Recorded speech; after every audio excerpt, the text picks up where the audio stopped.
Shalom, selamat malam dan selamat hari Sabat buat kita semuanya. Baik Bapak-bapak, Ibu-ibu dan juga anak-anak yang sudah mengikuti acara belajar Alkitab interaktif online, baik lewat Zoom meeting, Facebook dan juga YouTube. Kita tentu saja bersyukur kepada Tuhan oleh karena Tuhan sudah memberikan kepada kita satu hari yang istimewa, yaitu hari Sabat, di mana kita boleh bersama-sama untuk menikmati berkat Tuhan secara khusus dan secara istimewa. Kita juga berterima kasih kepada Tuhan oleh karena di sepanjang minggu ini kita juga boleh mengikuti pembelajaran Alkitab interaktif online. Dan pada malam hari ini kita juga akan mempelajari kembali Alkitab kita. Untuk itu saya ingin memastikan dan juga mengajak kita semuanya agar kita semua boleh menggunakan Alkitab kita untuk kita boleh belajar pada malam hari ini. Dan judul pelajaran kita pada malam hari ini adalah Gereja yang Benar. Nanti kita akan melihat bagaimana ciri-ciri gereja yang benar yang akan disampaikan oleh hamba Tuhan, yaitu Pendeta Michael Palar. Kita sudah mengikuti pelajaran tersebut selama beberapa hari ini oleh Pendeta Michael Palar, dan Pendeta Michael Palar juga nanti malam ini akan memberikan pelajaran yang khusus untuk kita. Untuk itu pastikan bahwa kita boleh mengikuti pembelajaran ini hingga pada selesai nanti.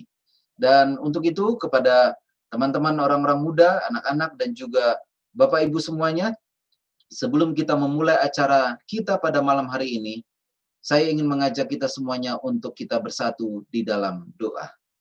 Mari kita tunduk kepala untuk kita berdoa. Tuhan Bapa kami yang bertahta di dalam kerajaan surga. Pada malam hari Sabat yang indah ini kami datang kepadamu mengucapkan syukur untuk segala berkat yang Tuhan boleh berikan kepada kami. Tuhan telah memberkati kami di sepanjang minggu bekerja kami. Tuhan telah memberkati kami di sepanjang hari ini. Bahkan Tuhan juga boleh memberikan kepada kami berkat yang indah, yaitu berkat hari Sabat.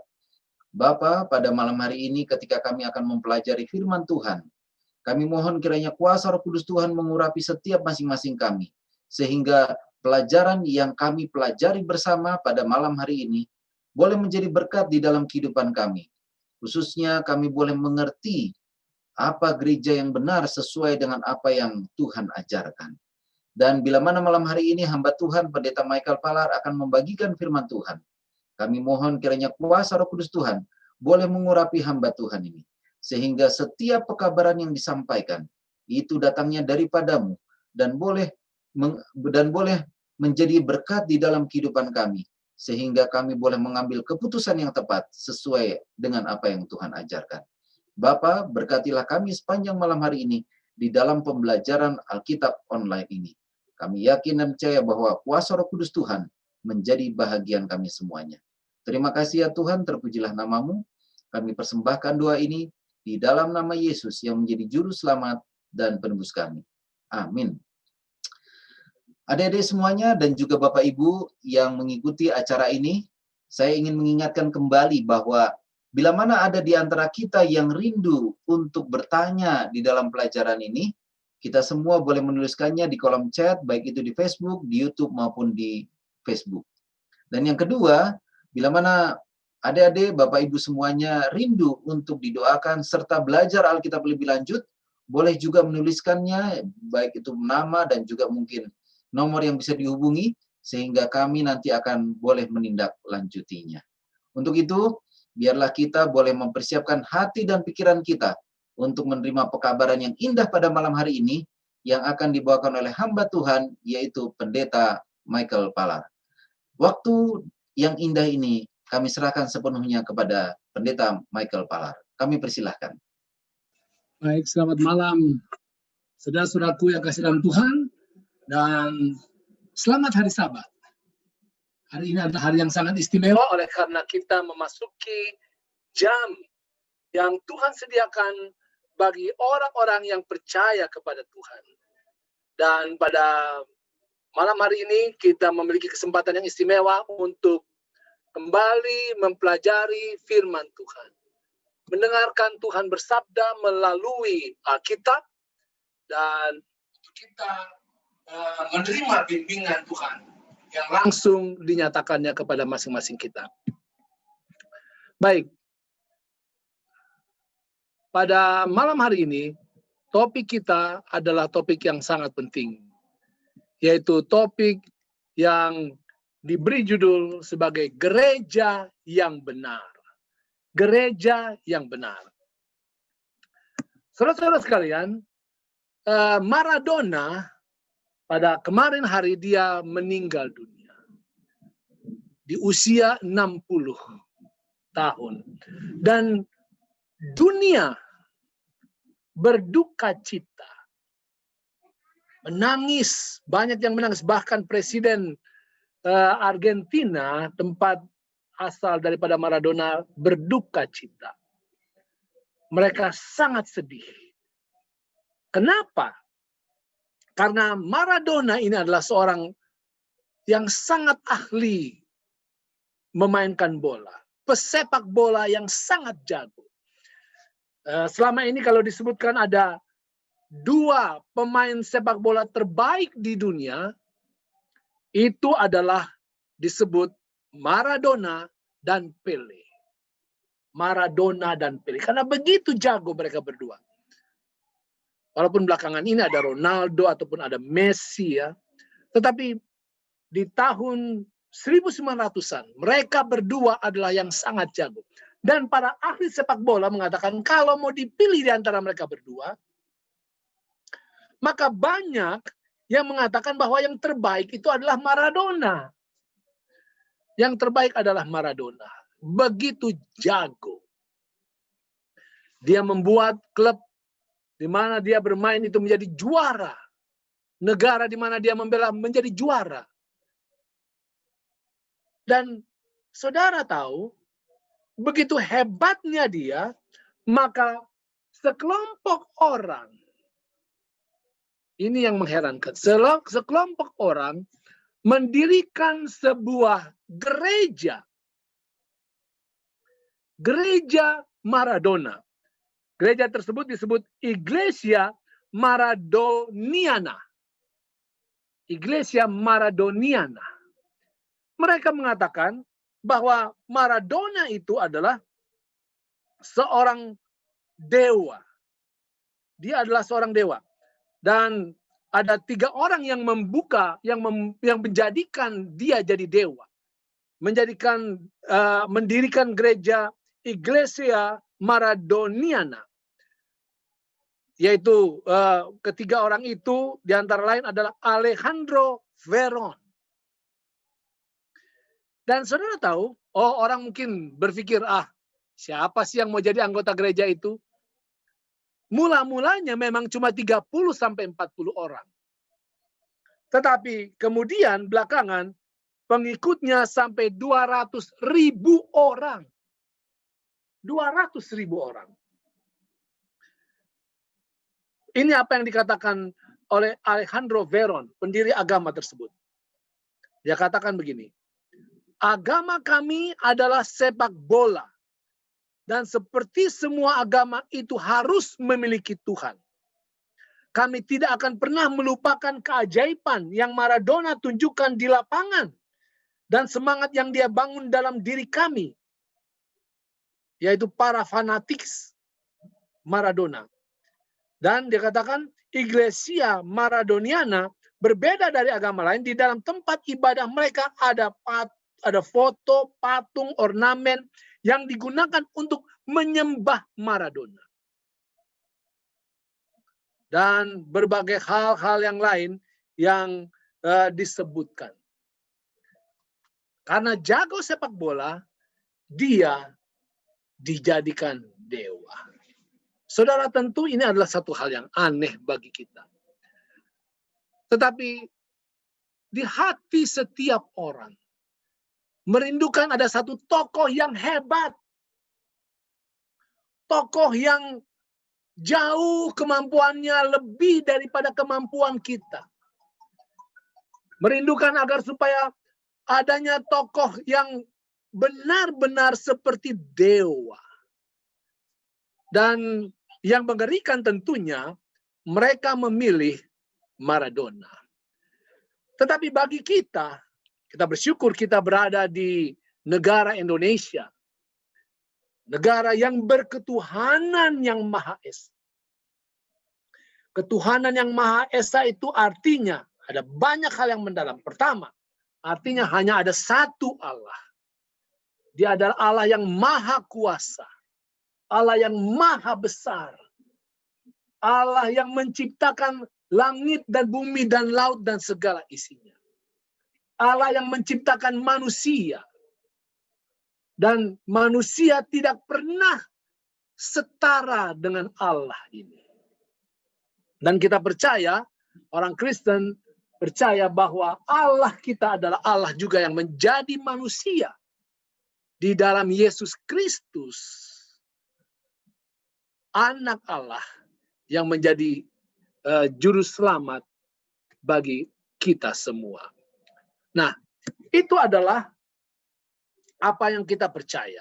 Kita percaya kepada Allah yang ada di langit. Allah yang memperhatikan semua manusia.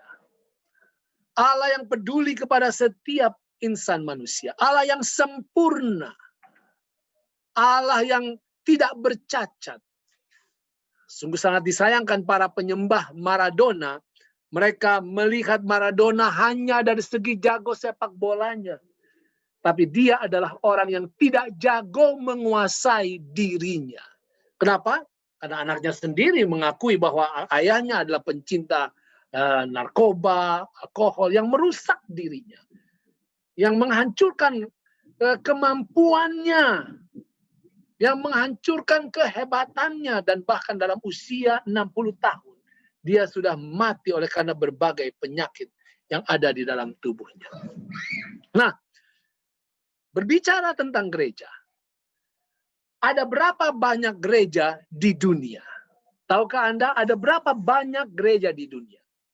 Menurut Center for the Study of Global Christianity yang berada di Gordon Conwell Theological Seminary di Amerika Serikat, mereka dapati bahwa sampai bulan April tanggal 16 tahun 2020 ada 41.000 denominasi. Saya katakannya denominasi, bukan hanya gereja. Tapi denominasi Kristen. Begitu banyak, bukan? Begitu banyak. Dan orang rindu untuk mencari Tuhan. Rindu, kalau namanya gereja Kristen, rindu mengenal Yesus. Membangun hubungan yang erat dengan Yesus.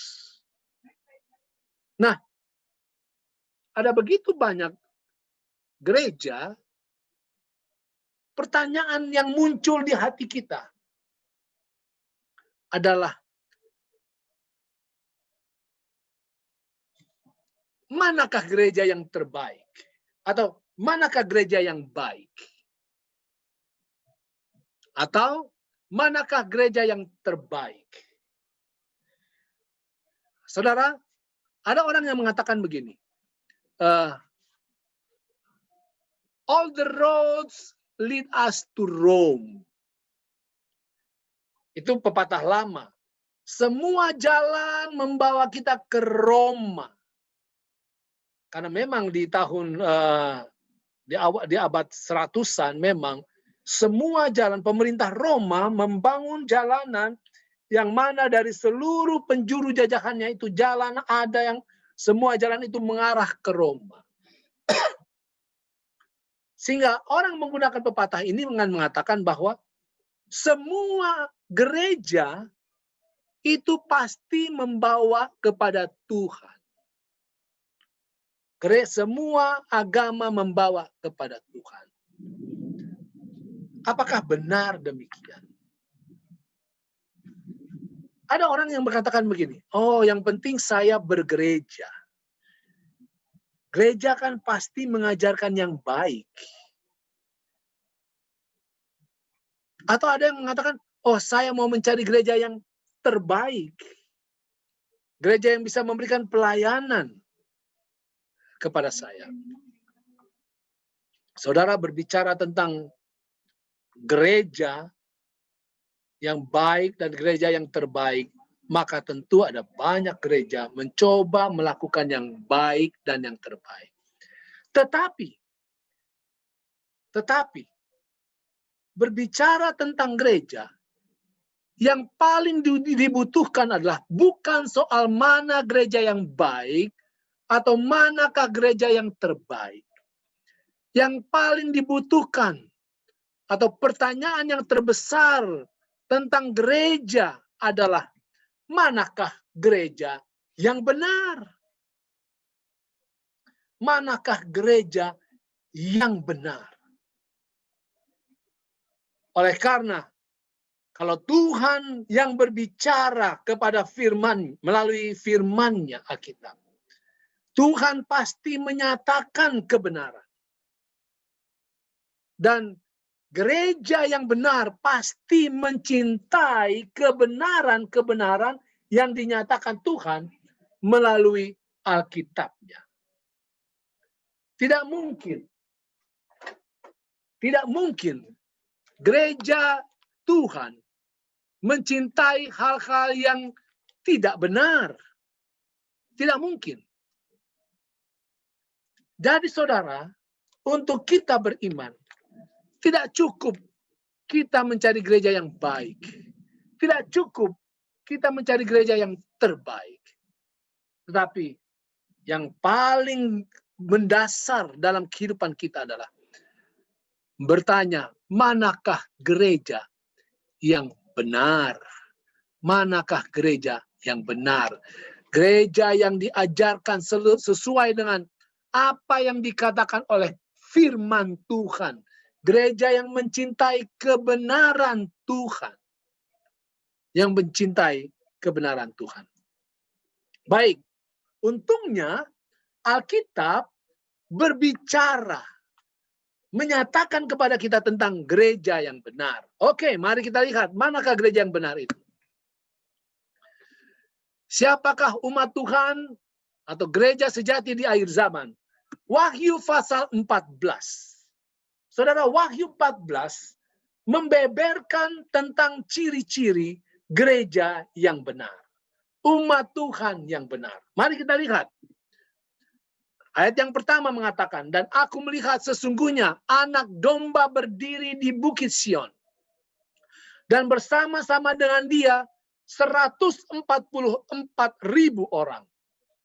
Dan di dahi mereka tertulis namanya dan nama Bapanya. Saudara lihat, di sini digambarkan tentang sekelompok orang yang disebut sebagai 144.000. 144.000 orang. Kelompok 144.000. Ada yang mengatakan bahwa ini adalah angka literal umat Tuhan di akhir zaman itu adalah umat yang jumlahnya memang cuma 144.000. Itu salah, saudara. Itu salah. 144.000 adalah lambang. Itu adalah lambang. Tidak boleh kita melihatnya sebagai harafiah atau literal. Kenapa? Kalau kita katakan bahwa 144.000 itu adalah literal jumlah, maka kita harus melihat juga anak domba itu adalah apa? Literal. Jadi sesungguhnya aku melihat anak domba, ada anak domba benar-benar berdiri di Bukit Sion di Yerusalem mungkin bersama 144.000. Tentu bukan. Kenapa? Karena anak domba di sini adalah lambang. Anak domba adalah lambang Yesus Kristus. Lambang Yesus Kristus. Di Bukit Sion. Artinya Bukit Sion juga adalah lambang. Yaitu satu tempat di mana Tuhan berkumpul. Ataupun mengumpulkan umat-umatnya. Satu gereja yang benar. Itulah Bukit Sion. Dan bersama dengan dia 144.000. Itu adalah jumlah. Ataupun itu adalah kelompok umat Tuhan. Anak domba, Yesus adalah pemimpin. Bukit Sion itulah tempat, itu adalah gereja, dan 144.000 itu adalah kumpulannya. Kumpulannya. Nah, kemudian di bawah begitu banyak data di dalamnya. di dalamnya. Oke, kita lihat lagi kepada Wahyu 14 ayat yang ke-6. Di sana gereja yang benar ini membawakan pekabaran yang harus diberitakan ke seluruh dunia.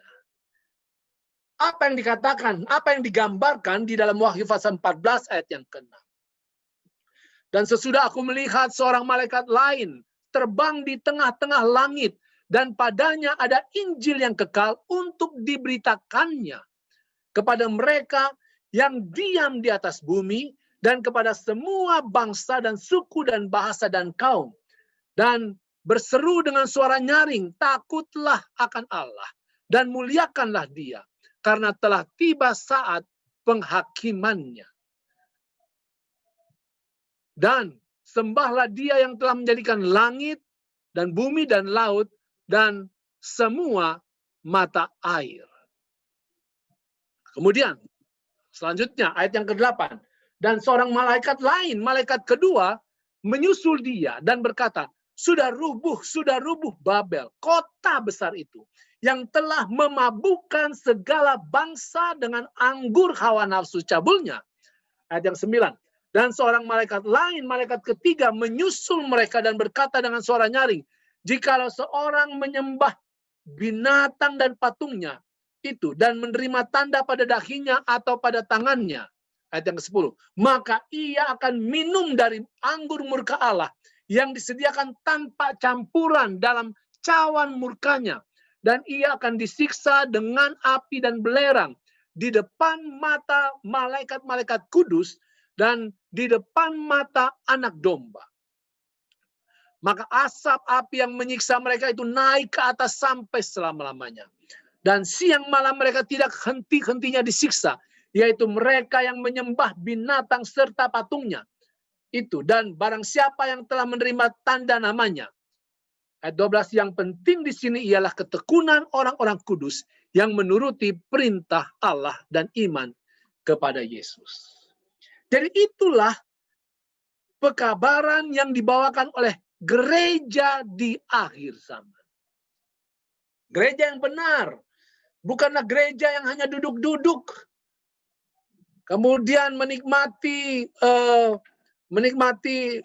pelayanan musik yang menggugah, yang menjamah, yang memberikan inspirasi.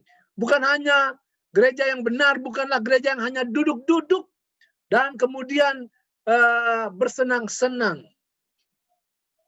Gereja Tuhan yang benar adalah gereja yang memiliki pekabaran, memiliki berita yang harus disampaikan kepada dunia. Apakah inti ajaran gereja di akhir zaman? Ini dia. Apakah inti ajaran gereja di akhir zaman? Wahyu 14 ayat 6. Kita kembali lihat, kita teliti lagi satu persatu ayat yang tadi kita sudah baca. Katakan, dan aku melihat seorang malaikat lain terbang di tengah-tengah langit, dan padanya ada Injil yang kekal untuk diberitakan kepada mereka yang diam di atas bumi dan kepada semua suku, semua bangsa dan suku dan bahasa dan kaum. Inti pekabaran gereja yang benar adalah Injil yang kekal. Injil yang kekal. Apakah Injil yang kekal itu? Apakah Injil yang kekal? Kita sudah pelajari selama beberapa minggu selama ini. Berita Injil, Euangelion, itu adalah berita kemenangan. Berita kemenangan. Berita kemenangan Tuhan atas setan. Kita sudah pelajari bahwa dalam kehidupan di atas dunia ini, di balik layar ada suatu pertempuran. Pertempuran antara yang baik dan yang jahat. Antara Tuhan Allah pencipta dengan salah seorang panglima besarnya yang membelot, yang memberontak, yang berkhianat, yaitu Lucifer ataupun setan. Dan Setan kelihatannya berhasil menguasai dunia ini ketika dia menjatuhkan Adam dan Hawa dan keturunannya dan banyak orang-orang yang menjadi semakin jahat, dan semakin menjadi seperti setan. Dan kelihatannya dunia ini semakin dikuasai oleh setan. Tetapi kabar baiknya adalah bagi mereka yang merindukan kehidupan yang benar, kehidupan yang baik, kehidupan yang kekal. Saudara, kabar baiknya adalah setan sudah dikalahkan. Setan sudah dikalahkan kapan? Pada waktu di kayu salib. Ketika Yesus di kayu salib, ketika dia sedang menderita di dalam siksaan yang begitu besar, ketika dia sedang kesakitan, dan ketika nyawanya akan berakhir, dia mengatakan, "It is finished." Sudah selesai.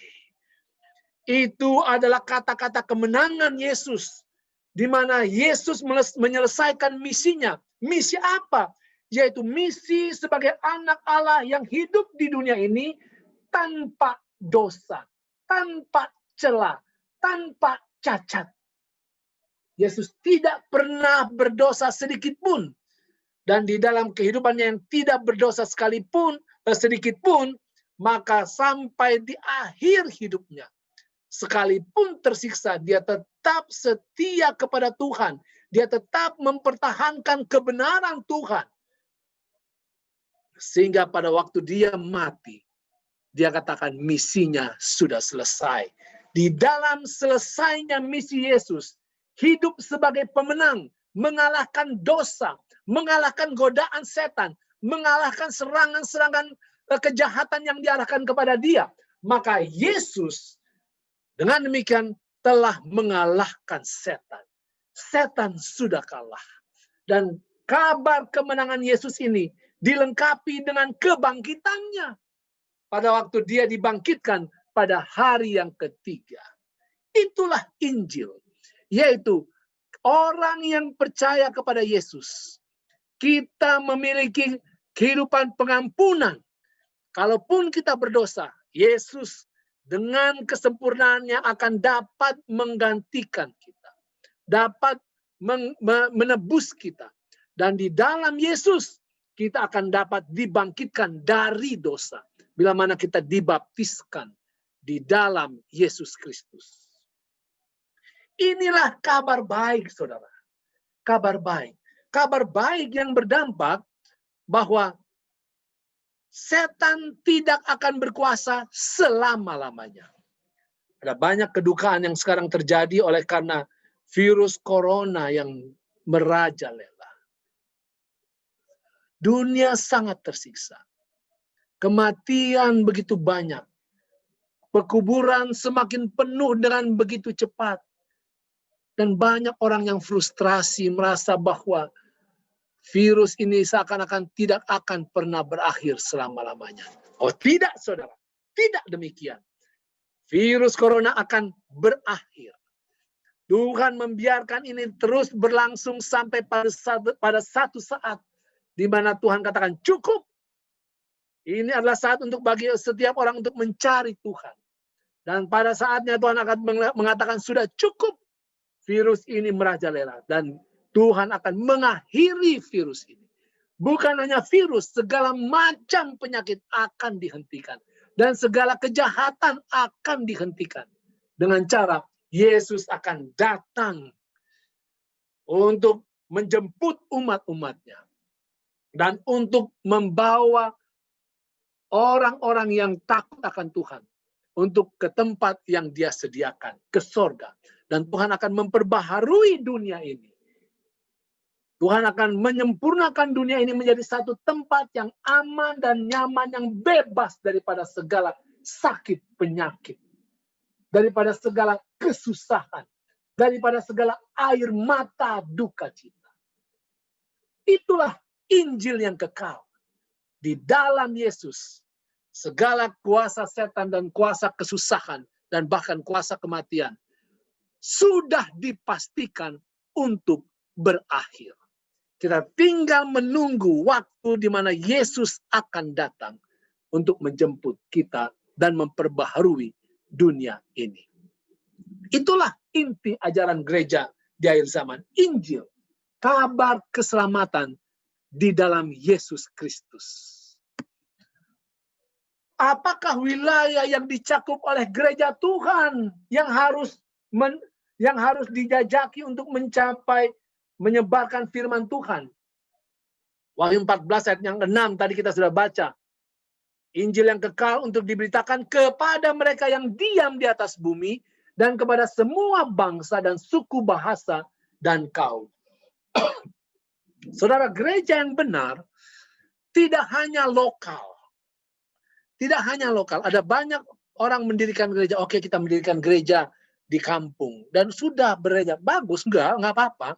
Tapi gereja yang benar itu terkoneksi satu dengan yang lain di seluruh tempat di mana ada bangsa, ada suku, berbagai bahasa, dan berbagai kaum. Ke seluruh penjuru dunia. Itulah rantaian ikatan gereja yang benar. Itu ciri yang sangat penting, saudara. Jadi lihat, saudara, ciri yang pertama, gereja yang benar itu memiliki Injil keselamatan di dalam Yesus Kristus. Yang kedua, gereja yang benar itu jaringannya adalah jaringan internasional atau jaringan global. Berikutnya, apakah himbauan gereja kepada dunia di akhir zaman? Himbauan yang dinyatakan ada di dalam Wahyu pasal 14 ayat yang ke-7 bagian pertama. Dan ia berseru dengan suara nyaring, takutlah akan Allah dan muliakanlah Dia. Saudara, seruan himbauan kepada dunia adalah untuk takut akan Allah. Di zaman sekarang ini, semakin banyak orang yang menjadi ateis. Ateis adalah satu kelompok agama baru. Apa agama baru itu? No religion. No religion. Itu menjadi satu agama baru. Kenapa? Karena mereka yang tidak mau beragama, mereka tidak mau mengakui Tuhan. Mereka tidak memiliki rasa takut kepada Tuhan. Apa saja yang mereka inginkan, mereka akan lakukan.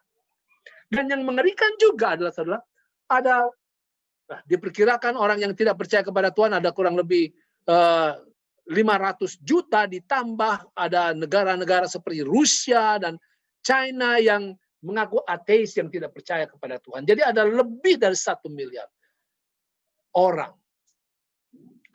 Saudara, yang mengerikan adalah ada banyak orang yang beragama juga, tetapi tidak takut akan Allah. Jadi beragama tanpa rasa takut kepada Allah. Mengerikan bukan? Sangat mengerikan. Melakukan hal-hal yang jahat tanpa rasa takut akan Allah. Itu yang mengerikan. Dan yang kedua, muliakanlah Dia. Seruan kepada kita adalah mari kita takut akan Tuhan. Kalau Anda tidak beragama, mari beragama mari kita mengakui Tuhan. Kalaupun kita beragama tetapi tidak takut akan Tuhan, mari kita beragama dan takut akan Tuhan. Hormati Dia. Segani Dia. Bukan dalam arti ketakutan, tetapi segan, hormat. Dan muliakanlah Dia. Ini adalah bahaya yang ketiga. Saudara, ada sebagian orang, tadi saya katakan, sebagian orang tidak takut kepada Tuhan, tidak mau beragama. Oke. Yang kedua, sebagian orang beragama tetapi tidak takut akan Tuhan. Tetapi yang ketiga, sebagian orang, saudara, beragama, takut akan Tuhan, tetapi mereka tidak memuliakan Tuhan. Bahkan melakukan kejahatan di atas nama Tuhan.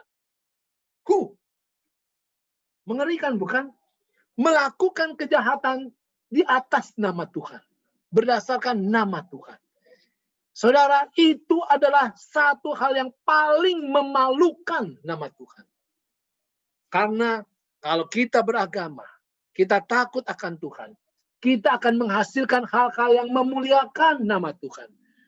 Di dalam buku Matius pasal yang ke-5, ayat yang ke-14 dikatakan, biarlah kamu adalah terang dunia, dan biarlah terangmu bercahaya supaya mereka akan memuliakan Tuhan ketika mereka melihat perbuatan-perbuatanmu yang baik. Saudara, kita memuliakan Tuhan dengan melakukan perbuatan baik. Dari Tuhan tidak mungkin kita melakukan kejahatan. Bahkan Alkitab di dalam buku 1 Korintus pasal 10 ayat 31 mengatakan, baik kamu makan atau kamu minum, atau di dalam kamu melakukan apa saja, hendaklah kamu memuliakan Allah. Memuliakan Allah, saudara. Kita memuliakan Tuhan dalam segala aktivitas kita, termasuk dengan apa yang kita makan dan apa yang kita minum. Itulah sebabnya gereja yang benar harus mengajarkan apa? Pola hidup yang baik. Harus mengajarkan tentang makanan yang baik dan yang benar. Dan itulah sebabnya di dalam KKR ini, saudara, gereja yang sedang yang menyelenggarakan KKR ini, ataupun Bible Study ini, yaitu gereja Advent, sangat mendorong ke validitas, ketegasan tentang makanan halal dan haram. Tentang makanan halal dan haram. Tentang tubuh kita ini adalah Ka'bah Allah. Artinya kita tidak boleh makan sembarangan. Tuhan mengajarkan kepada kita apa yang bisa dimakan, apa yang tidak boleh dimakan. Kita harus menjaga tubuh kita sebagai Ka'bah Allah. Kita tidak boleh rusak tubuh kita, karena itu adalah suci dan kudus di dalam Tuhan. Pertanyaan berikutnya, apakah Anda tahu apakah yang ditegaskan gereja kepada dunia di akhir zaman? Apa yang ditegaskan? Wahyu 14 ayat yang ke-7. Dan ia berseru dengan suara nyaring, takutlah akan Allah dan muliakanlah Dia, karena telah tiba saat penghakimannya. Saudara, ini adalah satu hal yang penting. Telah tiba saat penghakimannya. Gereja yang benar mengajarkan tentang penghakiman. Tentang ada saat di mana penghakiman Tuhan itu sudah dimulai.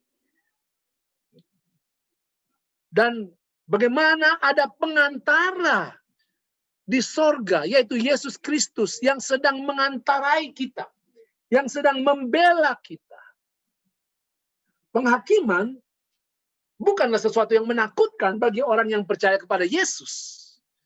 Kenapa? Oleh karena penghakiman itu adalah saat untuk Yesus mempertegas bahwa Dia memiliki umat yang mengasihi Dia, yang Dia ubahkan dan siap untuk masuk ke dalam kerajaan sorga. Dan itu sekarang sedang berlangsung sejak tahun 1844 sampai sekarang itu sedang berlangsung dan saatnya akan selesai. Kalau penghakiman itu sudah selesai, maka Yesus akan mengakhiri pengadilan itu dan Dia akan datang untuk menjemput umat-umat yang sudah dibelanya di dalam pengadilan tersebut. Apakah ibadah yang dinyatakan oleh gereja pada akhir zaman? Wahyu 14 ayat yang ke-7 mengatakan, karena telah tiba saat penghakimannya dan sembahlah Dia yang menjadikan langit dan bumi dan laut dan semua mata air. Pertanyaan, mengapa Maradona tidak mungkin adalah seorang Allah yang benar? Tidak mungkin. Kenapa? Karena ibadah yang sejati adalah mengajak kita untuk menyembah Allah yang menjadikan langit dan bumi dan laut dan semua mata air. Maradona yang dibentuk, yang memiliki gereja yang menyembah Dia, itu adalah satu penyembahan yang kecil. Walaupun dia jago sepak bola, tapi dia tidak memiliki apa-apa, kekuasaan apa-apa. Yang kita sembah adalah Allah yang menjadikan alam semesta ini. Allah yang mengelola seluruh alam semesta. Dia yang menjadikan langit dan bumi dan laut dan semua mata air. Segala sesuatu, hidup Anda dan saya, keberadaan Anda dan saya, keberadaan oksigen yang menjadi hirupan udara kita, sumber makanan kita, itu semua daripada Tuhan. Kenapa ada kekuatan bagi kita untuk bekerja? Kenapa ada kecerdasan bagi kita untuk berpikir? Itu adalah karena Tuhan yang menjadikan kepada kita. Wahyu 14 ayat 11. Apakah dasar ibadah sejati? Maka asap api yang menyiksa itu mereka naik sampai ke selama-lamanya dan siang malam mereka tidak henti-hentinya disiksa, yaitu mereka yang menyembah binatang dan patungnya, dan barang siapa yang telah menerima tanda namanya. Saudara, ibadah yang sejati memiliki satu saingan. Kalau tadi dikatakan bahwa kita diajak untuk menyembah Dia yang telah menjadikan langit dan bumi dan laut dan semua mata air, maka ada pergerakan di atas dunia ini yang mendorong orang untuk menyembah binatang serta patungnya. Dan barang siapa yang telah menerima tanda namanya. Saudara, agama Maradona itu hanyalah agama yang kecil. Tetapi ada satu pergerakan yang mendorong pada akhir zaman untuk orang menyembah kepada binatang serta patungnya. Itu adalah satu lembaga, binatang adalah lambang daripada lembaga dan patungnya. Lembaga yang kelihatannya kuat, yang kelihatannya berkuasa, dan bahkan di dalam Wahyu pasal 13 dan di dalam Wahyu pasal 16 diceritakan bahwa binatang ini dapat membuat mujizat-mujizat. Jadi kelihatannya kekuasaan itu adalah kekuasaan yang memiliki kuasa ajaib, kuasa ilahi, yang nampaknya kuasa pencipta dia punya. Tetapi saudara, dasar daripada ibadah yang sejati bukanlah dari mujizat apa yang dibuat. Bukanlah dari berapa besarnya kuasa yang dapat dihasilkan. Kenapa? Karena setan dapat melakukannya. Setan dapat membuat mujizat-mujizat. Di Alkitab diceritakan bagaimana setan bisa membuat mujizat-mujizat. Jadi kita tidak bisa melihat satu kebenaran agama berdasarkan mujizat itu. Apa kalau begitu yang menjadi tanda daripada dasar ibadah yang sejati? Tandanya adalah menyembah kepada Allah yang menjadikan langit dan bumi dan laut dan semua mata air. Dan untungnya ada tanda bagi mereka yang mau menyembah Allah yang sesungguhnya, yang benar-benar menjadikan langit dan bumi dan laut dan segala isinya. Allah yang benar-benar telah datang ke dunia untuk menjelma menjadi manusia dalam wujud Yesus, dan yang kemudian telah mati untuk menebus dosa-dosa kita. Apa itu? Apakah tanda ibadah sejati? Keluaran pasal 20 ayat 8 sampai 11. Di sana dibeberkan, inilah dia. Dikatakan, ingatlah dan kuduskanlah hari Sabat. 6 hari lamanya engkau akan bekerja dan melakukan segala pekerjaan. Tetapi hari ketujuh adalah hari Sabat Tuhan Allahmu. Saudara, hari Sabat atau hari yang ketujuh itu adalah hari Sabat Tuhan. Inilah tanda ibadah yang sejati. Dunia Kristen herannya mengabaikan hal ini. Padahal ini sejak awalnya, nanti kita akan lihat, sejak awal penciptaan, tanda ibadah yang sejati ini sudah ada. Sudah ada. Hari ketujuh adalah hari Sabat Tuhan Allahmu. Kenapa kemudian dikatakan dalam Keluaran 20 ayat yang berikutnya, tetap pada ayat yang ke-11. Sebab 6 hari lamanya Tuhan menjadikan langit dan bumi dan laut dan segala isinya, dan ia berhenti pada hari ketujuh. Itulah sebabnya Tuhan memberkati hari Sabat dan menguduskannya. Jadi saudara, Tuhan bekerja menciptakan dunia ini 6 hari lamanya. Setelah itu, dia berhenti. Apa yang Tuhan ciptakan? Tuhan tidak ciptakan apa-apa. Setelah itu dia hanya menciptakan 1 hari. Sebuah waktu yang disebut sebagai hari yang ke-7. Hari di mana Tuhan memberkati dan menguduskannya. Kita lihat aslinya. Di dalam, ayatnya kita tidak sebutkan di sini. Tapi di dalam buku Kejadian pasal yang kedua ayat 1-3. Tuhan berhenti pada hari ke-7 untuk menguduskannya, untuk memberkatinya. Itu adalah tanda yang Tuhan jadikan sebagai tanda ibadah yang sejati.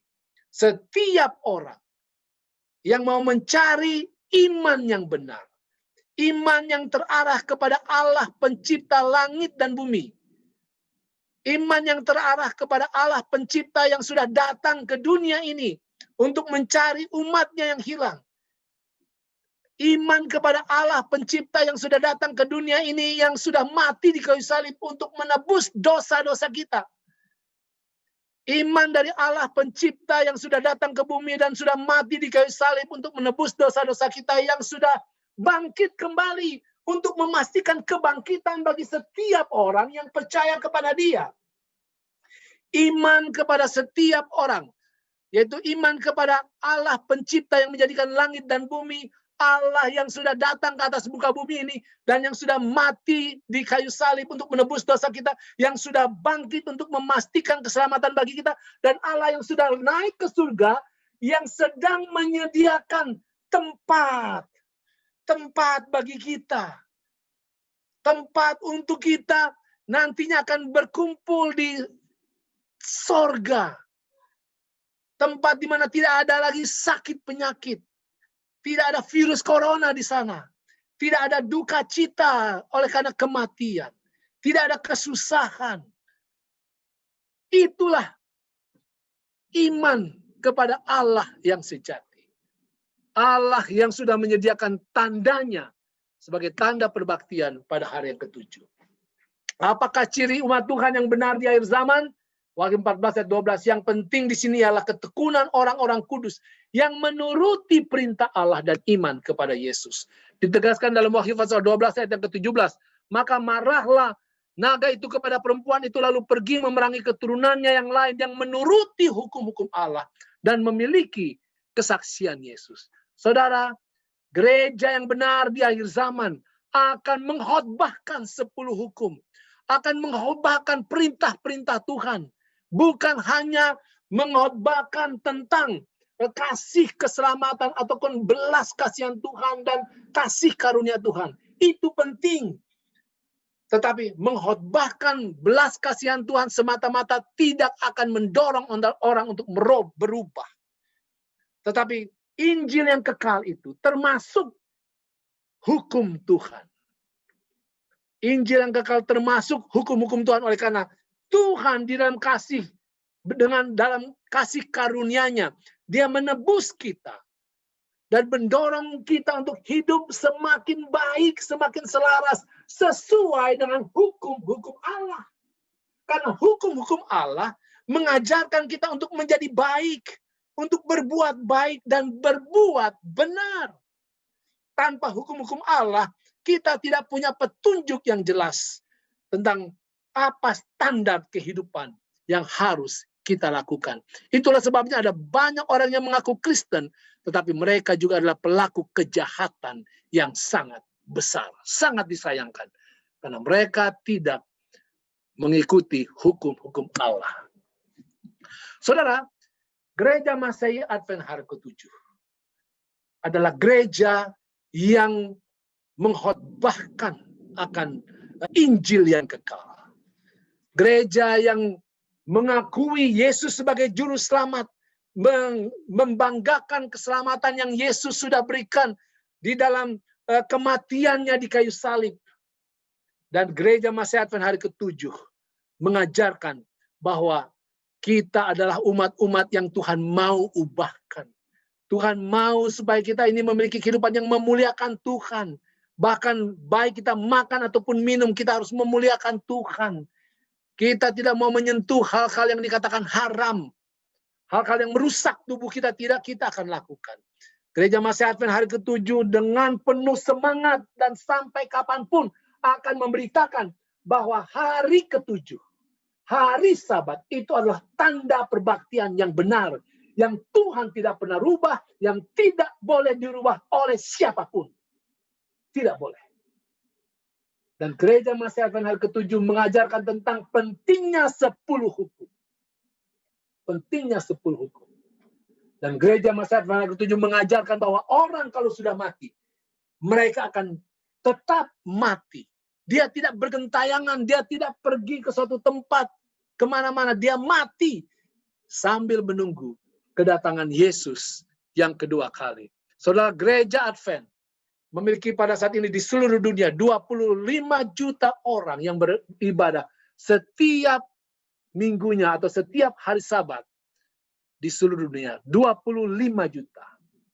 Atau ada yang mengatakan sudah 27 juta pada saat ini.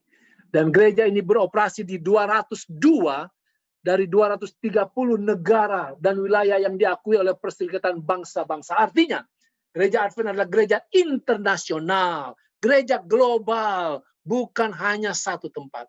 Itulah sebabnya kalau Anda menjadi anggota gereja Advent, maka Anda otomatis menjadi bagian daripada ikatan global, ikatan internasional. Kemanapun Anda pergi, di mana ada gereja Advent, maka Anda akan dianggap sebagai saudara. Saudara, sebagai ikatan persaudaraan yang kokoh secara internasional. Saudaraku yang kasih dalam Tuhan, inilah saatnya bagi kita untuk hidup di dalam kebenaran Tuhan dan berkumpul di dalam 144.000 orang, yaitu kumpulan umat-umat yang kudus, umat yang benar, umat yang sesuai dengan apa yang diajarkan oleh Alkitab. Saudaraku yang kasih Tuhan dan kasih dalam Tuhan, baru-baru ini ada hal yang sangat mengherankan. Oleh karena ada seorang pria yang merasa matanya itu ada masalah. Dan dia pergi ke dokter. Dan setelah dia pergi ke dokter, dokter menemukan matanya ada masalah.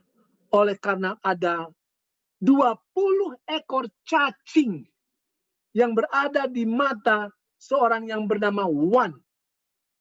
20 ekor cacing. Sehingga dia tidak bisa melihat dengan benar. Saudara, pada saat ini ada banyak orang yang mengaku Kristen, yang beragama, di matanya ada gangguan, tidak bisa melihat dengan baik dan benar. Tuhan mau melakukan operasi kepada Anda. Izinkan Tuhan melakukan operasi. Pada saat ini sebuah operasi kecil dilakukan. Kalau ada ajaran-ajaran yang menyimpang dari ajaran Alkitab, yang saudara selama ini jalankan, izinkanlah itu untuk dikeluarkan, dibuang. Hari apa Anda berbakti? Kalau itu adalah bukan hari yang ke-7, maka izinkan untuk itu dibuang, dikeluarkan. Kalau itu makanan apa yang Anda makan? Kalau Anda mengatakan bahwa Anda menyukai makanan-makanan yang haram, saudara, itu mengganggu penglihatan Anda untuk melihat Tuhan dengan benar. Izinkan untuk itu dibuang, dikeluarkan. Apakah yang Anda yakini tentang orang mati, tentang saudara kita, apakah sudah di surga? Saudara, kalau Anda berpikir bahwa saudara Anda ada di surga sekarang ini, izinkan itu untuk dibuang. Karena orang mati tidak tahu apa-apa. orang mati sedang mati menunggu sampai Tuhan akan datang. Dan ada banyak hal-hal yang selama ini terkubur, tidak dilihat sebagai kebenaran. Tuhan mau di dalam Injil yang kekal itu diangkat dan dikumandangkan kepada seluruh dunia. Dan itulah yang kita sedang lakukan melalui Bible Study Online ini. Kita bersyukur melalui Bible Study Online ini, kita di seluruh Indonesia, dimanapun Anda berada, Anda bisa mengikutinya. Dan ajakannya adalah, marilah kita bersama-sama bergabung dalam satu pergerakan 144.000 orang. Yaitu lambang daripada umat Tuhan. Umat yang setia, percaya kepada Injil yang kekal, setia kepada kehidupan yang diubahkan untuk menjadi sama, semakin sama dengan apa yang Tuhan inginkan. Maukah Anda bergabung dengan gereja Tuhan? Gereja yang telah mirip persis dengan apa yang menjadi ciri-ciri gereja yang benar. Yaitu gereja Masehi Advent hari yang ke-7. Maukah Anda bergabung bersama-sama? Kita akan menjadi satu gerakan yang terus mengumandangkan kebenaran, melakukan kebaikan, dan menyelamatkan orang-orang yang membutuhkan kabar keselamatan di dalam Yesus. Maukah Anda bergabung? Marilah kita menjadi bagian daripada umat Tuhan tersebut. Kita akan tunduk kepala, mari kita berdoa. Terima kasih ya Tuhan, karena ada satu gereja di akhir zaman yang persis menyatakan apa yang Tuhan mau nyatakan. Yaitu menjadi gereja yang menyatakan Injil yang kekal, keselamatan di dalam Yesus, dan umat yang menyembah kepada Allah pencipta. Dan Allah yang menetapkan hari Sabat sebagai hari yang kudus. Hari tanda pengikut Tuhan.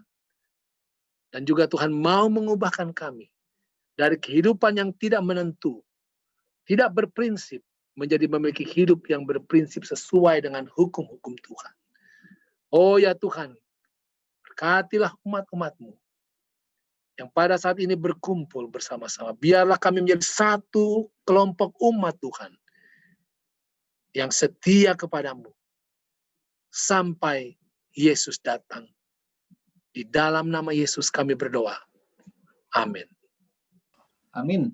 Puji Tuhan dan terima kasih banyak untuk Pendeta Michael Palar yang sudah membawakan pelajaran yang begitu berharga pada malam hari ini. Kiranya pelajaran yang sudah kita pelajari bersama boleh menjadi berkat untuk kita semuanya, dan kita juga boleh mengerti apa yang dikatakan oleh Alkitab sehubungan dengan gereja yang benar.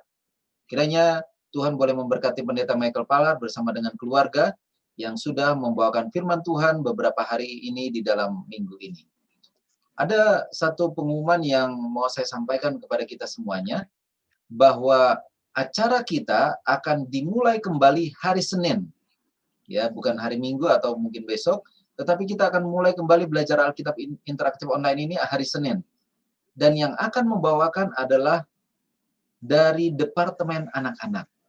Jadi itu sebabnya kepada adik-adik semuanya dan juga anak-anak semuanya yang sudah hadir di dalam acara malam hari ini, baik lewat Zoom, Facebook, dan juga YouTube, pastikan bahwa hari Senin besok di waktu yang sama yaitu jam 6.45 kita semua sudah mengikuti acara ini.